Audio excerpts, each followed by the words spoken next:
लगा दूं इसको जी।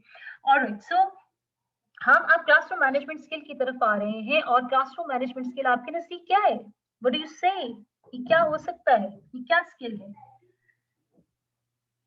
मैम, क्लासरूम मैनेजमेंट है कि आपके पास डिफरेंट स्किल्स को जो टीचर्स यूज करके ऑर्गेनाइज करते हैं, जो कंड्यूसिव जो है वो क्लासरूम बनाते हैं, उसको कहते हैं।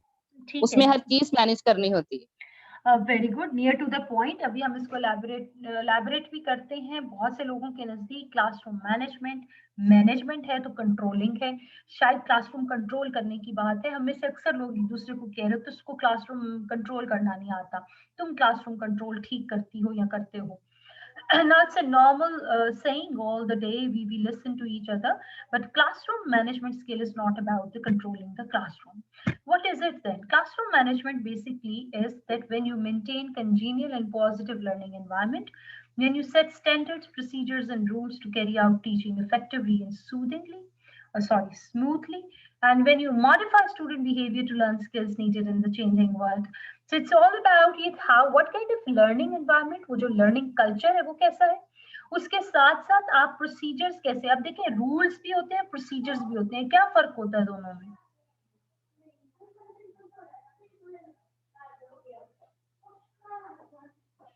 Rules and procedures. Ma'am, rules है जिनकी कॉन्सिक्वेंसेस होते हैं, और प्रोसीजर्स एक तरीकाकार होता है, आई थिंक। कॉन्सिक्वेंसेस होते हैं और तरीकाकार होता है। अच्छा, रूल्स को इम्प्लीमेंट करने के लिए प्रोसीजर्स बनाए जाते हैं ताकि रूल्स इम्प्लीमेंट हो सके। Who is saying that? मुझे भी नजर नहीं आ रहा, स्लाइड है सामने, किसने के इतना अच्छा सा जवाब दिया? Ma'am Mariyam. Mariyam, wonderful, very good, yes बिल्कुल। प्रोसीजर्स के बगैर आपकी हमें आवाज नहीं आ रही, हमें आपकी आवाज नहीं आ रही जी। सेट करते हैं कि आपने आवाज नहीं आ रही, आप प्लीज क्या करना है, और जो है प्रोसीजर्स वो होते हैं जो आप रोज यहाँ पे कहा हमें आपकी आवाज नहीं आ रही, बिल्कुल रोबोट की आवाज आ रही है। सो आप अपने इंटरनेट को देखिए प्लीज, मे बी कोई रीजन है, इंटरनेट कनेक्शन का इशू है, प्लीज check it, क्योंकि हम we could not understand what you were saying.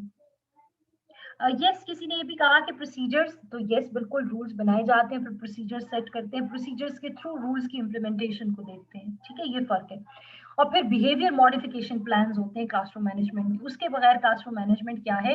It is simply incomplete thing. मैंने यहाँ पे कुछ एनालॉजीज यूज की हैं। Do you think that classroom management can really be a matter of sinking और sinking, swimming और sinking? Swimming. Okay. How can we sink in classroom management? What can be the reason that? Ma'am आवाज बहुत cut रही है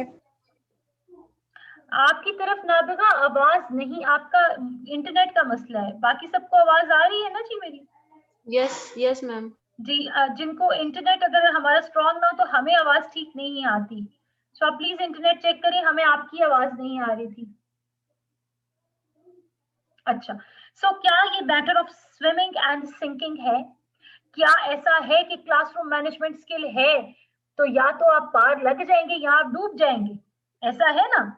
it is a matter of swimming and sinking. It's that much alarming, it's that much important, it's that much alarming if we don't know how to actually handle a class. Yes ma'am, और खुद भी डूबेंगे और बाद साथ में students को भी जो डूबेंगे। बिल्कुल ऐसे है, बिल्कुल ऐसे ही। लेकिन ऑपोजिट भी तो हो सकता है ना? यस यस एग्जैक्टली, मतलब खुदा ना खास्ता अगर खुद डूब गए तो बच्चे भी डूब जाएंगे, खुद पार लग गए तो बच्चे भी इंशाल्लाह पार लग जाएंगे। Exactly. So gardening and knitting के साथ मैंने एनालॉजी यूज की। एनालॉजी यही होता है कि हमने जैसे तशबीहात देते हैं या कुछ हम उर्दू में भी करते हैं ना कि भाई इसके पैरेलल में एक कॉन्सेप्ट को मैंने बिल्ड किया है। आप में से कौन मुझे बताएगा कि क्लासरूम मैनेजमेंट कैसे जो है वो निटिंग और गार्डनिंग के साथ लिंक्ड है? मैम, हम जब बच्चों की ज़हनी और इखलाकी, टीचर्स तो तरबिया की जिम्मेदार होती ही हैं क्योंकि पार्शली उनके साथ होते हैं, तो it's just like planting a seed and watering it to become a plant and a flowering plant. ठीक है, तो आपको क्या चाहिए होता है उसमें? गार्डन। उसमें हमें gardener to take care of the plant from seed to a seedling and from a seedling to a plant. ठीक है, उसकी और देखभाल करता है, ठीक उसको है, पानी देता है, पानी देता है। एंड तरबिया इज आई थिंक पानी जो हम कर रहे होते हैं बच्चों की, टीचर्स, ठीक है, उनकी पढ़ाई लिखाई का ख्याल। और ठीक है। मैंने knitting का, मेरे ख्याल में knitting का मुझे मेरे ख्याल में knitting और एक्सपीरियंस नहीं है, गार्डनिंग गार्डनिंग का तो शौक भी था, हाँ, एक्सपीरियंस नहीं है knitting का। knitting आउटडेटेड हो गया है ना, लेकिन फिर भी knitting और गार्डनिंग करते हुए दोनों में फोकस करना होता है शायद, क्योंकि जब तक हम फोकस नहीं करेंगे हम कुछ गेन नहीं कर सकते। बिल्कुल सही है, focus is one of the point कि हाँ हमें फोकस करना होता है। Good point. knitting में हो सकता है कि knitting में आप डिफरेंट पैटर्न्स डाल के ना बच्चों पे डिफरेंट पैटर्न्स आप बना सकते हैं, मतलब बच्चों पे आप डिफरेंट इंप्रेशंस छोड़ सकते हैं। knitting उस हवाले से आप जबरदस्त जबरदस्त, बिल्कुल हो सकता है। एनालॉजी का एक नया रुख आ गया। थैंक यू ना।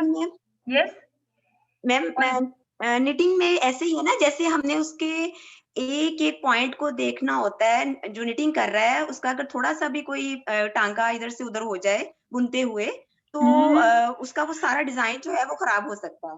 तो ऐसे ही अगर हम बच्चे की ट्रेनिंग में, वो बेशक ज़हनी हो, अखलाकी हो, किसी भी किस्म की हो, उसमें अगर हमसे थोड़ी सी भी भूल चूक हो जाए, तो जैसे टीचर और डॉक्टर की तो माफी होती नहीं है, सर बिलाल साहब हमेशा कहते हैं इस चीज को, वो हम एग्जांपल देते हैं, तो सेम ऐसे ही ना डॉक्टर की माफी है और ना टीचर की माफी है। तो ये चीज जो है knitting के साथ बिल्कुल सही, बिल्कुल। अब आप बहुत करीब पहुंच गए टारगेट के। निटिंग की मिसाल मैंने इसलिए इसको एनालॉजी दी। इस एनालॉजी का पर्पस ये है कि निटिंग में आप जो बुनते हैं स्वेटर, उनसे पूछें कि अगर वो नीचे का पहला जो बॉर्डर से पैटर्न होता है, अगर वो गलत हो तो आगे सारा पैटर्न गलत बनता है। अगर पहला ही जो बॉर्डर पैटर्न होगा अगर वो गलत हो जाएगा तो आगे सारा गलत हो जाएगा। सो दैट मीन्स कि जो हमारा तरबिया, ग्रूमिंग और ये भी पार्ट है, और फिर ये भी कि हम शुरू से ही सेशन के आगाज से ही बच्चों को कैसे लेते हैं, ये भी आपकी जिम्मेदारी है कि आप उनको शुरू से ही इन रूल्स, रेगुलेशन और प्रोसीजर्स की तरफ लेकर आए, कि जब बाद में आप बैठ के रोए टीचर्स के, ओ ये क्या हुआ, ये तो इतना टाइम गुजर गया, ये बच्चा चल नहीं सका, या ये बच्चे क्यों मेरे पीछे पड़े हैं, ये इम्प्रूव नहीं कर रहे, इनका मैं क्या करूं। तो आपने शुरू से ही एवरी डे आपकी जो डिसीजंस हैं regarding the children academic growth, वो आपके साथ जुड़े हैं, और साथ ही साथ तरबिया का फैक्टर भी है। गार्डनिंग के लिए आपने बड़ा अच्छा बता दिया, बिल्कुल। जी मैम, गार्डनिंग के लिए मुझे यहाँ पे एग्जाम्पल याद आ गई। मेरे टीचर कहा करते थे कि जामुन का बीज लगाकर बाद में कहना अल्लाह ताला इस पर आम लगा दे, तो ये पॉसिबल नहीं है। जिसका बीज लगाया होगा वही फल मिलेगा। बिल्कुल ऐसे ही, बिल्कुल। ये भी एक लिंक आप कर सकते हैं। इसके साथ साथ ये भी है कि preparation of the soil so that the plants can grow. और knitting में if you don't get the first row right, later in the pattern you can go back and rip out the whole yarn and start over again। पूरा आप ऊन का गोला वो उधेड़ते हैं, बनता है, फिर आप दोबारा शुरू करते हैं। तो ये इतना ही अहम है कि शुरू से ही द मोस्ट इंपॉर्टेंट पार्ट क्या है कि preparation of the soul and preparation of the pattern in the right direction. ये आपकी क्लासरूम मैनेजमेंट स्किल को इससे मैंने लिंक अप करने की कोशिश की है। तो फिर क्लासरूम मैनेजमेंट है क्या? मैंने यहाँ पे डिफरेंट कलर्स के साथ डेफिनेशन को एलैबोरेट करने की कोशिश की है। तो क्लासरूम मैनेजमेंट स्किल जो है basically the action taken by the teachers, the actions taken by the teacher to create and maintain a learning environment conducive for successful instructions। ठीक है, ये 2006 की एक बड़ी वेल नोन डेफिनेशन है विंस्टीन की। अब इसमें क्या है कि टीचर जो भी एक्शन क्रिएट करे कि उसमें लर्निंग एनवायरनमेंट क्रिएट हो जो कि कंड्यूसिव हो सक्सेसफुल इंस्ट्रक्शन के लिए। एनवायरनमेंट ही ऐसा हो कि जब इंस्ट्रक्शन दी जाए तो उसका फॉलो अप हो, उसकी फुलफिलमेंट हो। और फिर इसमें दो की पॉइंट्स नजर आते हैं कि एक तो एनवायरनमेंट और दूसरा इंस्ट्रक्शन। दूसरे नंबर पे जो डेफिनेशन है, classroom management refers to all the things that a teacher does to organize students, space, time and material so that maximum learning can take place with minimum distraction। अब यहाँ पे classroom management क्या है कि basically how you organise your student. 3-4 चीजों को organise करने की बात की गई है। स्टूडेंट्स को कैसे ऑर्गेनाइज करते हैं, स्पेस को, टाइम को और मटेरियल को, ताकि maximum learning can take place in minimum distraction, with minimum distraction. तो डिस्ट्रैक्शन, अब ये बहुत अहम है, ग्रीन और येलो, कि मिनिमम आपकी डिस्ट्रैक्शन हो और मैक्सिमम आपकी लर्निंग हो। ऐसे तमाम काम आप करें, जो भी आप ग्रुप बनाएं, आप यू शेप कर दें क्लास को, आप इंस्ट्रक्शंस में चेंज कर दें, आप टाइम में कोई कुछ भी आप ऐसा करते हैं। सो ये सारी चीजें लिंक अप होनी चाहिए कि मिनिमम डिस्ट्रैक्शन और मैक्सिमम जो है वो आपके पास लर्निंग के पॉइंट ऑफ व्यू से क्लासरूम जो है वो आगे आए। मैं इससे पहले भी शायद ये हमने कल बात की थी, लेकिन ये है कि discipline is also not the classroom management. बहुत सी जगहों पे ये हमें देखने सुनने को मिलता है, हम भी कहते रहे कि क्लासरूम मैनेजमेंट शायद डिसिप्लिन है, तो डिसिप्लिन नहीं है क्लासरूम मैनेजमेंट में। अब ये मैंने क्या कह दिया, ये तो बड़ी अजीब सी बात है। क्लासरूम मैनेजमेंट स्किल्स की जब हम बात करते हैं तो वो डिसिप्लिन इसलिए नहीं है कि discipline is the byproduct of the conducive learning environment. Discipline is basically the outcome. If the students are purposefully engaged, classroom management is all about whether students are purposefully engaged, whether the maximum learning and minimum distraction is going on, then automatically you will get discipline. So classroom management is all about how you handle behavior, your lesson plan, your students, your time and space with minimum distraction and maximum learning culture. But this will automatically create discipline. So discipline is the byproduct of student engagement. You note kar lijiye, discipline is the byproduct of student purposeful engagement. What is your classroom management style? अभी आपने किया, और कुछ लोगों का authoritative आया, कुछ का लेज़र-फेयर आया, कुछ का इनडिफरेंट आया। अब जिनका अथॉरिटेरियन आया, जो पहला स्टाइल था, ये बड़ा इंटरेस्टिंग स्टाइल है।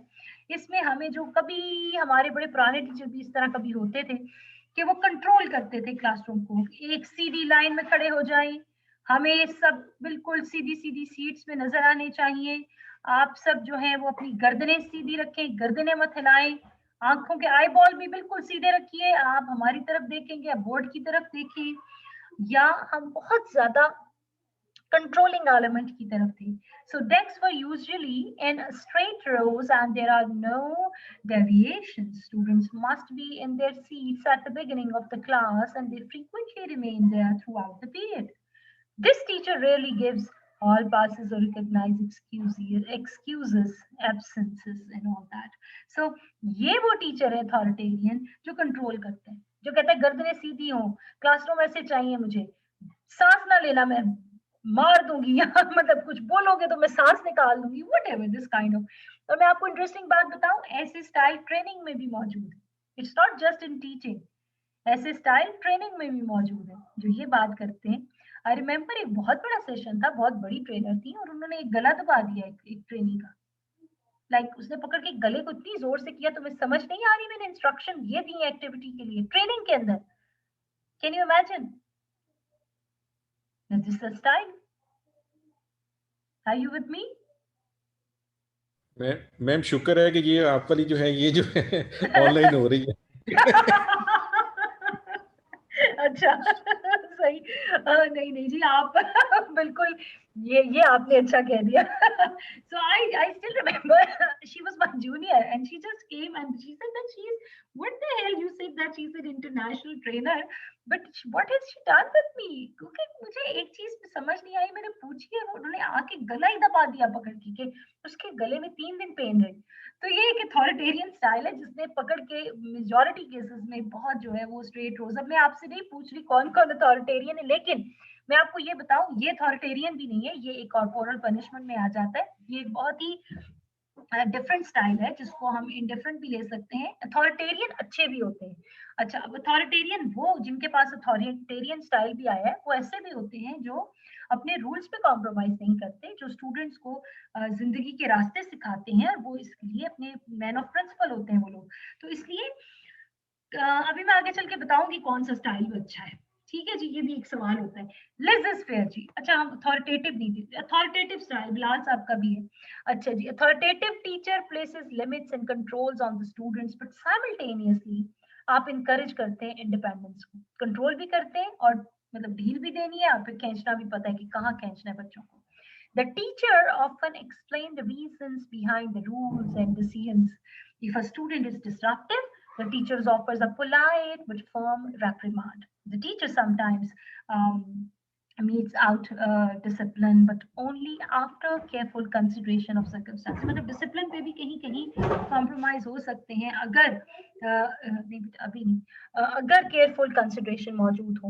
So again, authoritative teacher जो है वो basically open to considerable verbal interaction होते हैं. मतलब उसके अंदर ये चीज है कि वो ओपन होता है कि किसी किस्म की इंटरेक्शन है, डिस्कशन है, डिबेट है, ओपन माइंडेडनेस के साथ वो आगे आता है और वो अपॉर्चुनिटी देता है लर्निंग एनवायरनमेंट की, सीखने की और प्रैक्टिस कम्युनिकेशन स्किल्स. मतलब वो प्रैक्टिस मतलब उसकी प्रैक्टिस में होती है communication skill. He is good at he और she is very good at communication skill. तो कांग्रेचुलेशंस बिलाल साहब, बहुत अच्छा आपका तो स्टाइल निकला. ओके जी, laissez-faire. laissez-faire एक ऐसा स्टाइल है जो कि it actually places few demand or controls on the students. Do your own thing describes the classroom. Do your own thing, but that's it. So laissez-faire कहता है थोड़ा सा ऐसा स्टाइल है कि जो कहता है जी करो, आप लोगों को खुली छुट्टी है, आपने जो करना है वो करें, जो आपका काम है आप वो करें. The teacher accepts the students' impulses and actions and is less likely to monitor the behavior. लेकिन इस पे बस यही है कि टीचर मॉनिटर नहीं करता ज्यादा बिहेवियर. वो एक सिंपल अंदाज में सिर्फ अपने उनके हवाले उनके काम कर देता है और कोशिश ये करता है कि जी वो अपना जो काम है वो उसको करते चले जाएं और ये थोड़ा सा केयर फ्री होने के साथ साथ, लेकिन कभी कभी स्टाइल सक्सेसफुल भी होता है, इसके ऊपर भी हम बात करेंगे. इनडिफरेंट स्टाइल एक ऐसा स्टाइल है जो बेसिकली बहुत ही खतरनाक स्टाइल है क्योंकि इसमें the teacher is not very much involved in the classroom. The teacher places few demands, if any, and not the students appear generally uninterested. बच्चे भी uninterested, teacher भी indifferent. Indifferent mean उसको परवाह ही कोई नहीं. He does not want to impose on the students anything. Things like field trips and special projects are out of questions. कोई project नहीं होंगे जी, कुछ भी नहीं होगा, जो मैं कह रही हूँ बस ठीक है, जो आपने करना है आप करें, जो मैंने करना है वो मैं करूँ. कोई कंसर्न ही नहीं बच्चों के साथ. This teacher simply won't take the necessary preparation time. Sometimes she will use the same material year after year. आपने कुछ ऐसे टीचर्स देखे होंगे जो 2016 में या 2012 में जो पढ़ाते थे वही चीजें वो दोबारा से 2021 में भी पढ़ा देते हैं as it is. तो ऐसे टीचर्स जो होते हैं वो मटेरियल के अंदर भी चेंज नहीं करते क्योंकि वो इंडिफरेंट होते हैं. They don't bother what the change is coming up and all that. So ये एक indifferent style है. However ये टीचिंग के अंदर थोड़ा सा मुझे एक रिस्की स्टाइल लगता है कि अगर किसी का ये है तो इसके ऊपर मतलब अगर डोमिनेंट स्टाइल ये है तो गौर किया जा सकता है. अच्छा, अब इसमें ये बड़ी बहस है कि कौन सा स्टाइल अच्छा है और ये बड़ी बहस है कि क्या मैंने जो स्टाइल अपनाया वो बेहतर. आपके नजदीक अब तक कौन सा स्टाइल बेहतर है? What do you say? Authoritative, okay. Anyone else? मैं वो बीच वाला जो है उसका नाम मुझे नहीं समझ आ रहा. मैम जी मैम वैसे तो अथॉरिटेटिव भी है, लेकिन जिस तरह आपने देखा ना पहले वाले में भी कुछ उसके पॉजिटिव पॉइंट बताए, नेक्स्ट भी उसका कुछ पॉजिटिव पॉइंट बताए. तो आई थिंक सिचुएशन के अकॉर्डिंग मतलब कभी कभी मतलब अथॉरिटेटिव के अलावा भी कोई ना कोई हो सकता है. ठीक है, मतलब डोमिनेंट तो हो सकता है मेजॉरिटी मतलब अथॉरिटेटिव ही हुआ हो तो, लेकिन आपने फर्स्ट वन में बताया कि उसके वो किसी बच्चों को सिखाने के लिए एक लॉन्ग टाइम पॉजिटिव पर्पस के लिए. बिल्कुल सही. तो अच्छा, जो अथॉरिटेरियन को भी आपने laissez-faire भी आया था किसी का. सो laissez-faire भी इतना बुरा स्टाइल नहीं है. ऑल ओवर द वर्ल्ड जो है बहुत से टीचर्स laissez-faire स्टाइल के अंदर फॉल करते हैं जो बच्चों को फ्रीडम देते हैं कि वो सीखें. लिहाजा यहाँ पे जो ये डिबेट है, जी बताइए. आयशा हियर. मैम किसी पर्सन की दो स्टाइल भी तो हो सकते हैं, मतलब वो दो में भी डोमिनेट हो सकता है. बिल्कुल हो सकता है, बिल्कुल हो सकता है. अभी laissez-faire और अथॉरिटेटिव किसी का दोनों थे तो ये बिल्कुल हो सकते हैं. और आपका जो स्टाइल डोमिनेंट है वो आपकी पर्सनालिटी का शेड है, आप उस तरह से पढ़ाते हैं. आपका पढ़ाने का अंदाज भी जो मैनेजमेंट वाला स्टाइल है ना, पढ़ाने में। एक आपका इंटरनल, हमने वो बात की थी जो अभी इकबाल का शेर भी किसी ने पढ़ दिया था, तो वो बिल्कुल वही बात है कि हमने अपने मन में डूब कर पाने की कोशिश की थी कि हम कौन है, वो हमने मल्टीपल इंटेलिजेंसेस में देखा। अब हम देख रहे हैं जब हम क्लास में इम्प्लीमेंट करते हैं तो हमारा मैनेजमेंट स्टाइल क्या है। अब ये बहस के जी कौन सा स्टाइल अच्छा है, कब से चल रही है, इसके ऊपर मुख्तलिफ मकतबा फ़िक्र की मुख्तलिफ इसके ऊपर बातें हैं, और जो स्कूल ऑफ थॉट बड़ा स्ट्रॉन्ग है वो इसके ऊपर कहते हैं कि authoritative style is the best style out of all four if selected one. अगर हम एक मजबूर किया जाए कि एक ही बताएं तो वो अथॉरिटेटिव है। एक और मकतबा फ़िक्र के नज़दीक मुख्तलिफ जो स्टाइल्स हैं, इसमें और भी स्टाइल वो ऐड कर रहे हैं, लेकिन ये बेसिक्स 4 ही हैं। तो ये जो स्टाइल है ये बेसिकली सिचुएशन के अकॉर्डिंगली चेंज हो सकते हैं।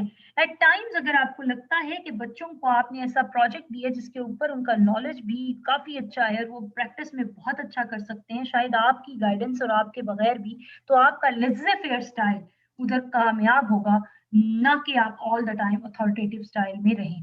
तो वहां पे हो सकता है कि laissez faire Can I style say कामयाब। something yes here? Sorry. Yes please go ahead. Ma'am, ये जो थोड़ा सा टाइम जो मिला है अपने मन में डूबने का, तो उसमें हाँ मुझे एक थोड़ी सी मैं जुर्रत करना चाहूंगी कहने की कि जरूर। मुझे इनमें से कोई स्टाइल पसंद नहीं आया। अच्छा ठीक है, बिल्कुल सही है। तो अच्छा, तो और आप अपना इसमें मुझे हाँ हाँ दिल ये चाह रहा है कि मैं इसमें एक और स्टाइल ऐड कर दूं, हम्म, और वो स्टाइल हो, उसका नाम हो मुरब्बी स्टाइल। ठीक है, बिल्कुल तो सही।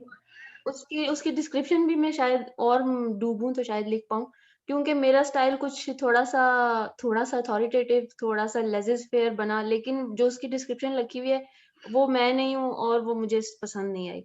तो मुझे लगता है अच्छा कि स्टाइल ठीक भी है, होना चाहिए, विच इज मुरब्बी स्टाइल, बिल्कुल तरबियत सही, करने वाला। बिल्कुल सही। हम्म मुरब्बी तो बिल्कुल हम सब हैं, लेकिन जब हम मैनेजमेंट की बात करते हैं तो हम डेलीगेशन ऑफ टास्क की बात करते हैं। जब मैनेजमेंट की अब हम्म ना हम डिफरेंट शेड्स देख रहे हैं टीचर्स के ना। हम्म पहले हम अपनी बात कर रहे थे, हमने 4 डोमेन्स की बात की थी, हमने passion, hmm conscious, heart set, mind set की बात की थी, फिर हमने मल्टीपल इंटेलिजेंस की, हम साथ साथ अपने आप को समझ रहे हैं। अब हम ना क्लासरूम में आ गए और वहां पे हमारे कोई एक स्टाइल ऐसा भी होता है जो हम्म, मैनेजर्स का होता है, हम एज मैनेजर भी काम कर रहे होते हैं ना। तो जी फिर जी वहां बिल्कुल पे डेलीगेशन ऑफ टास्क ये सिर्फ स्पेसिफिकली बिल्कुल बिल्कुल। ये हम्म टूल्स शो कर रहे हैं। और ये बेसिकली हम्म जब आप मैनेजमेंट स्टाइल में होते हैं तो एज मैनेजर जो डेलीगेशन ऑफ टास्क पे आप आते हैं तो आप कैसे इसको देखते हैं। तो यहाँ पे ये जो है सिचुएशन के मुताबिक एट टाइम्स लेज़र फेयर बनना पड़ता है, अथॉरिटेटिव होना पड़ता है, हम्म अथॉरिटेरियन भी हो सकते हैं आप। डेफिनेटली उसमें कॉर्पोरल पनिशमेंट कभी भी नहीं आ सकती, लेकिन अथॉरिटेरियन जो कंट्रोल करते हैं क्लास को, अगर आपको लगे हम्म, कि आपने इस वक्त उनसे एक लेट्स से नेशनल एंथम है या कुछ काम करवाना है, हाँ कोई जी। कोई इस तरह हम्म का है जैसे परेड होता है, या कोई इस तरह जिसमें आपको कंट्रोलिंग एलिमेंट रखना है कि वो आपकी कमांड के ऊपर ओबे करें, जैसे हम फौज में भी कहते हैं ना, तो वो कमांड है और ओबे। बिल्कुल बिल्कुल, तो आपको एक वहां पे एज अ लीडर भी बनना है। बिल्कुल, तो वहां पे शायद अथॉरिटेरियन स्टाइल जो है वो कामयाब हो जाए। So it's up to you again the teacher how she thinks that which style can मेरे अंदर अगर शेड्स 2 स्टाइल के मौजूद हैं तो मैं किसको किस वक्त उस शेड को हम्म जाहिर करूं। लेकिन एक चीज और भी है कि हम्म अगर आपका इंडिफरेंट स्टाइल बहुत ज्यादा प्रोमिनेंट होता है तो उसके ऊपर हम काम मेहनत कर सकते हैं। अगर आप लेज़र फेयर ज्यादा है, अगर आपका लेज़र फेयर ज्यादा आता है तो आप अथॉरिटेटिव की तरफ ज्यादा आइए, क्योंकि बहुत से मकतबा फिक्र ये कहते हैं कि अथॉरिटेटिव स्टाइल एक कामयाब स्टाइल है। इसके साथ साथ अगर आप बहुत ज्यादा अथॉरिटेरियन है तो आप कोशिश करें कि अथॉरिटेटिव टीचर कैसे बना जा सकता है, उसके ऊपर मेहनत की जा सकती है। हम्म तो ये तो हो गए जी आपके स्टाइल। अब बेस्ट स्टाइल क्या है इसका जवाब भी मैंने दे दिया। अब ये अहम बात है कि जो आपका क्लासरूम मैनेजमेंट बेसिकली जो है वो कब स्टार्ट होता है, ये बड़ा सवाल होता है कि जी कब से कब तक चलता है। तो the moment you enter your school आपका क्लासरूम मैनेजमेंट स्टार्ट हो जाता है, and for that you are proactive और नॉट। लेट्स से कोविड के बाद क्लासरूम्स की जो सिचुएशन है उसके लिए हम कितने तैयार हैं, क्या हमने एसओपीज और इससे निकल के और भी चीजें सोची कि बच्चे बेसिकली इस वक्त जब आ रहे हैं तो वो कितने थक हार के आ रहे हैं घरों के अंदर बंद होके, या खैर सब नहीं बंद, मैंने देखा है बच्चे मॉल्स पे भी जा रहे हैं, बच्चे गलियों में भी हैं, बच्चे जो है वो अपनी एक्टिविटीज भी कर रहे हैं थोड़ी बहुत, लेकिन जो जरा कॉन्शियस पेरेंट्स हैं उन्होंने उनको नहीं निकाला। तो अब जो है आपके पास जो बच्चा आ रहा है वो बच्चा नहीं है जो 2020 के स्टार्ट में आपके पास था। अभी उसके ऊपर स्ट्रेस का आंसर भी है, उसको एक नया माहौल मिला घर में बंद रहने का, उसको ऑनलाइन के भी एक स्ट्रेस पैटर्न्स हैं। हर दफा ऑनलाइन जो है वो बहुत कामयाब भी नहीं है बच्चों के लिए।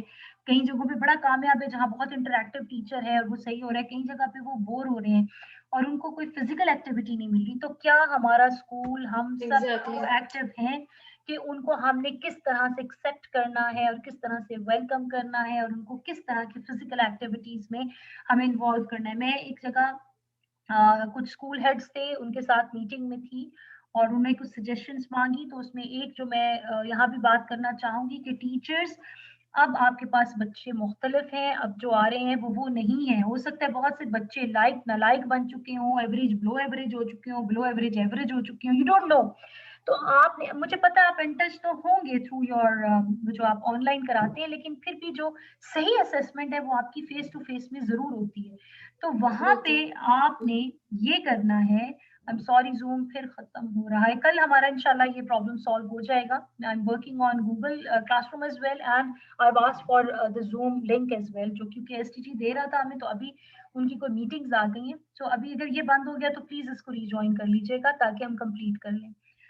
तो मैं बात कर रही थी कि प्रोएक्टिव हम रहें और हमें उसमें उनको एक्सरसाइजेस करानी है, उनको फिजिकल फिटनेस की तरफ लेके आना है, उनको डिफरेंट गेम्स की तरफ लेके आना है। हो सकता है कि लेसन के बीच में हमें छोटी छोटी ब्रेक्स के साथ कुछ फिजिकल एक्टिविटीज करवानी पड़े, जिसके लिए हमें अपने लेसन प्लान में स्पेशल स्पेस रखनी